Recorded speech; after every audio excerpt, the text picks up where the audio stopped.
Hi guys, I am in a fix and would like to know everyone's opinion. My name is Gigi, 27, and I have a 7-year-old daughter, Naomi.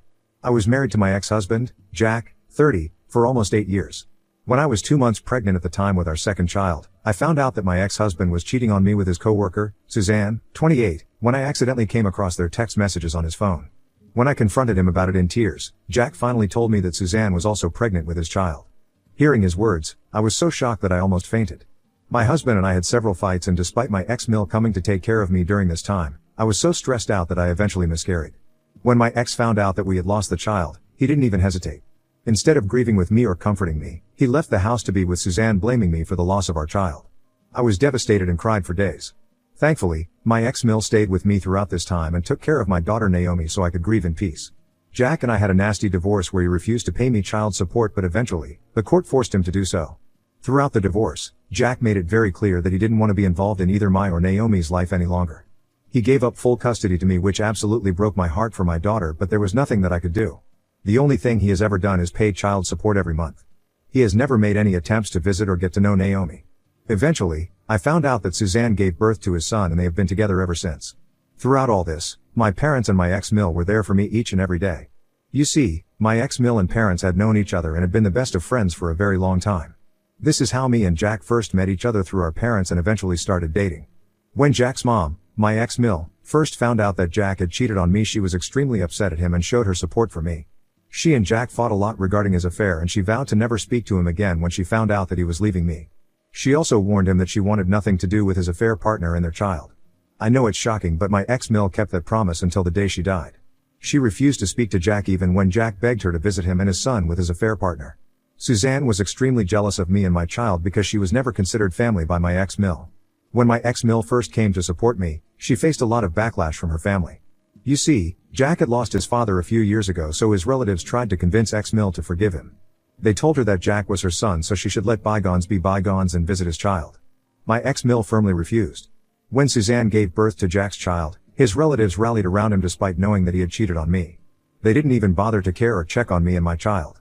Things got so bad between ex-mill and her family that they started to exclude her from their celebrations and family events just so that they could invite Jack instead, as my ex-mill always refused to attend events if Jack was going to attend with his affair partner.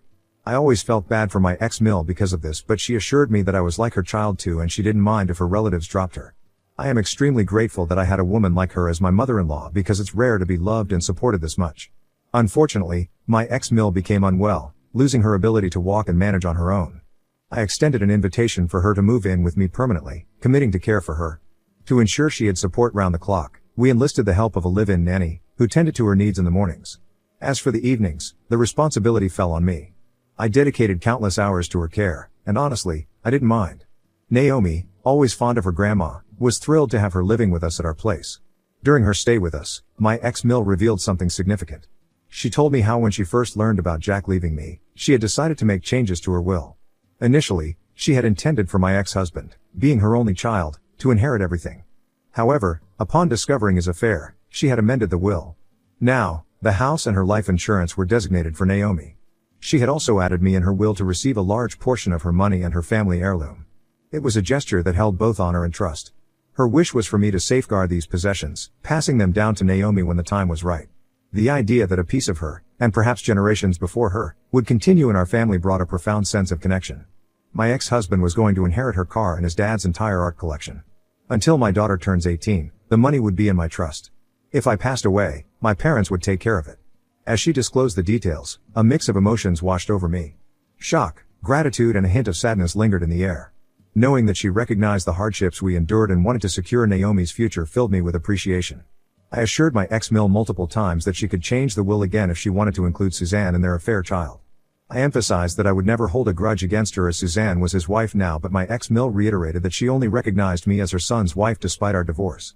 Hence she felt Naomi was the rightful inheritor of her home to carry forth the family legacy. I understood where she was coming from and accepted her decision. Throughout her stay with me, Jack never bothered to call and ask about her health. Despite our differences, I would have had no issues if he had come to check up on her, but he never cared how to do so. One day, my ex-mill had breathing difficulties and I had to rush her to the hospital. I was afraid something might happen to her. While my dad took care of Naomi, me and my mom spent the entire night at the hospital praying she would get better. Luckily, she did, and we could take her home. After this health scare, I didn't want my ex-Mill to pass away without Jack even making amends with her. Keeping our differences aside, I called him begging him to visit my ex-Mill. I told him how her doctor had warned us of her condition and I was afraid that she wouldn't survive for long. Instead of being concerned for her, Jack started to argue about how his mother had never bothered to form a relationship with Suzanne. I beseeched him to keep his ego aside for the sake of his mother. He argued that he had a busy schedule and couldn't spare much time. It was disheartening to witness his indifference, especially when faced with the frailty of his mother's health. Despite his reluctance, I persisted, urging him to reconsider and spend some quality time with her. Reluctantly, he agreed to a brief visit. When Jack finally arrived, I was shocked to see that he had brought Suzanne along with him. I didn't object, although I wasn't thrilled about her coming into my home. But, for the sake of my ex-Mill, I kept my mouth shut. When he saw his mother, it was evident that the strained relationship between them lingered. The room was filled with awkward silences, punctuated by forced conversations. Jack's behavior remained unchanged towards her even when he saw her in this frail state. He spoke in measured tones, avoiding any meaningful conversation with her. It became apparent that his visit was more of a formality than a genuine attempt to mend their fractured bond. Disheartened by the lack of emotional connection, I found solace in the fact that, at the very least, Jack had honored his commitment to visit. When my ex-Mill noticed that he had come to visit with Suzanne and their affair child, she started to protest. I immediately calmed her down and assured her that it was okay and that I didn't mind whoever Jack brought along as long as he had come to visit and support her. My ex-Mill's health was fast deteriorating and she was completely bedbound, so there wasn't much that she could do. Staying true to my promise, I remained silent even when Suzanne started being very nice to her.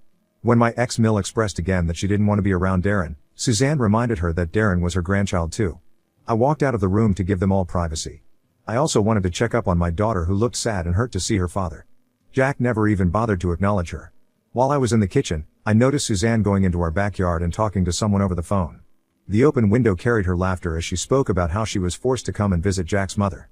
She discussed how Jack had told her that his mother would be leaving behind everything for him, so the least they could do was visit her for the final time. She expressed how she couldn't wait to move into the house and change, as my ex-Mill had no taste whatsoever.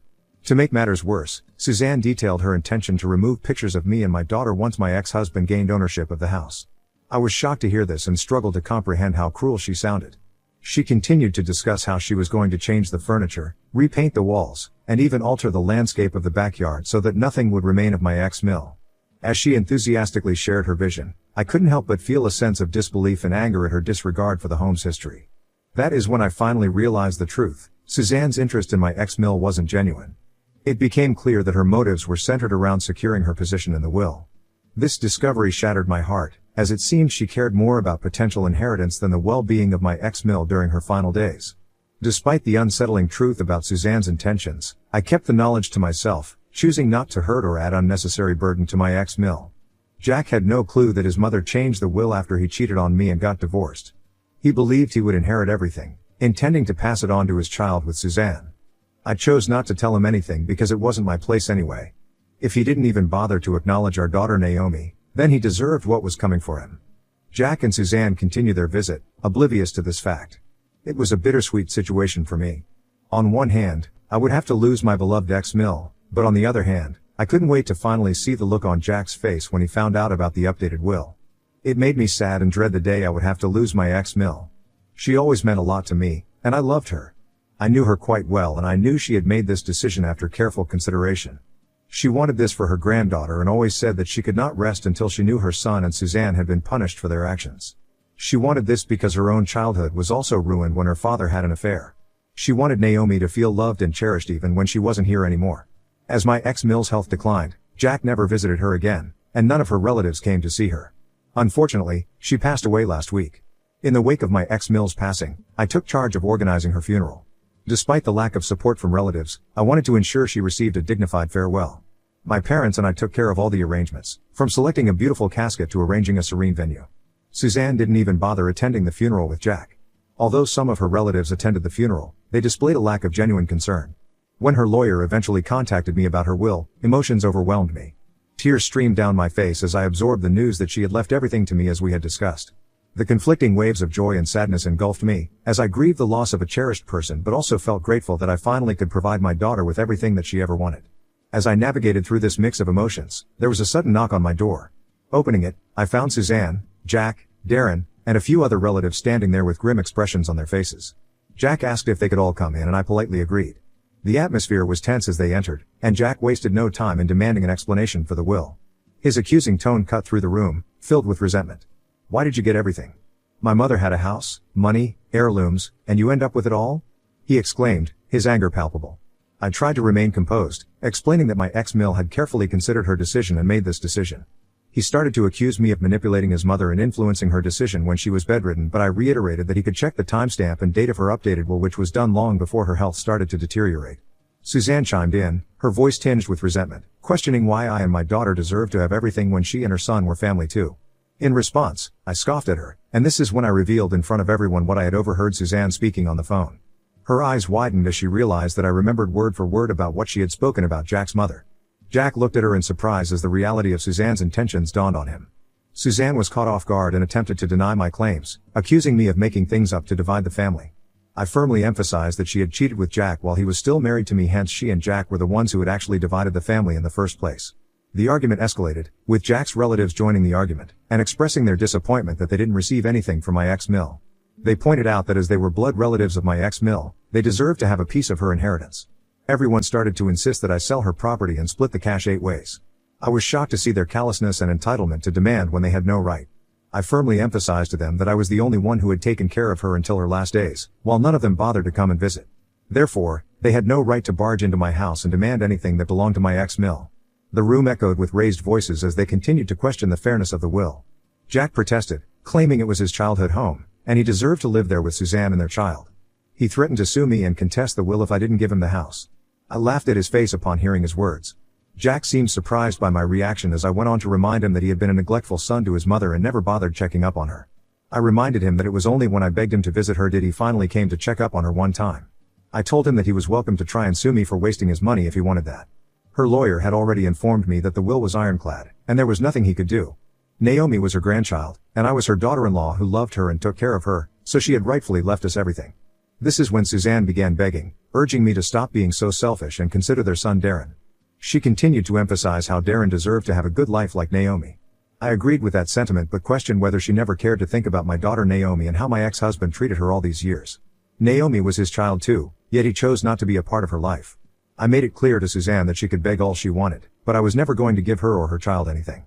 I asked everyone, politely but firmly, to leave my house and let me be. I reminded them they were welcome to go through the contents of her will with her lawyer again if they pleased, but I was done with this discussion. I knew there was nothing they could do, otherwise, they wouldn't have come to me with anger and demands.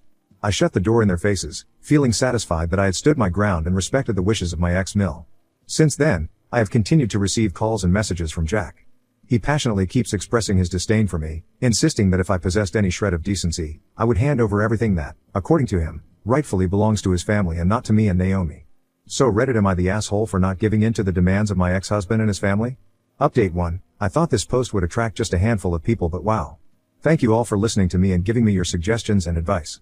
As for those who are angry at me for not asking my mill to include my ex's new child and Suzanne, I did try, but this was completely her decision.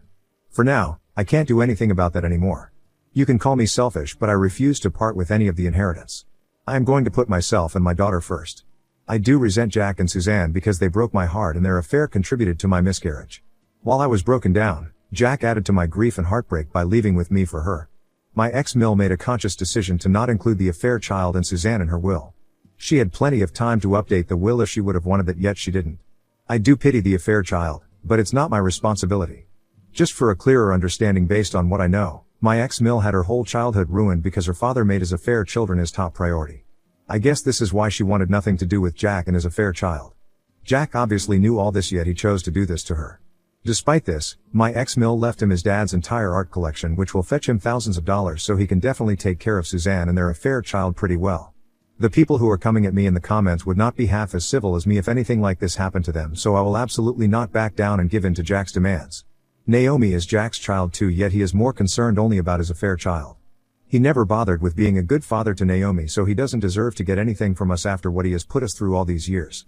Update 2. The tension between Jack and Suzanne has continued to loom large. Their relentless demands and accusations have strained my peace of mind. Yesterday, Suzanne called me out of nowhere. I didn't even have her number saved, so I picked up the call unknowingly. Her tone was hostile from the get-go.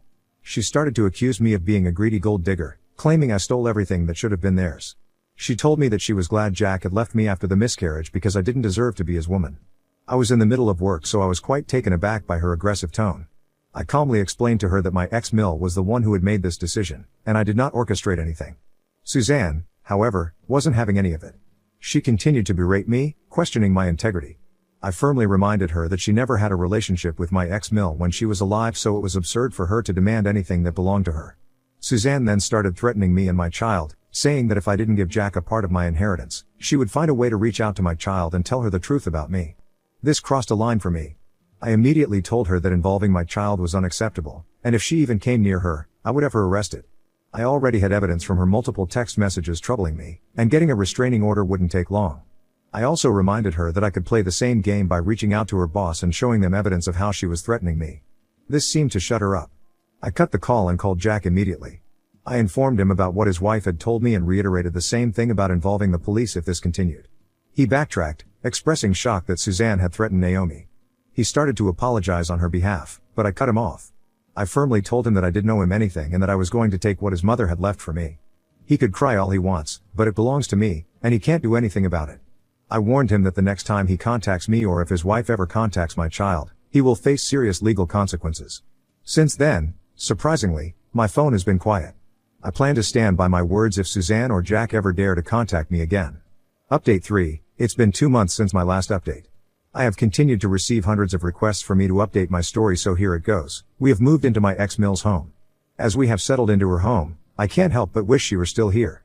I miss her everywhere, in the rooms where we laughed, the backyard where she enjoyed her evenings, and in the kitchen where we shared countless conversations. Her presence lingers in every corner of the house that once echoed with her warmth. Every day, I move through a blend of emotions: thankfulness for the inheritance safeguarding Naomi's future and a sense of loss due to the absence of the woman who meant so much to us.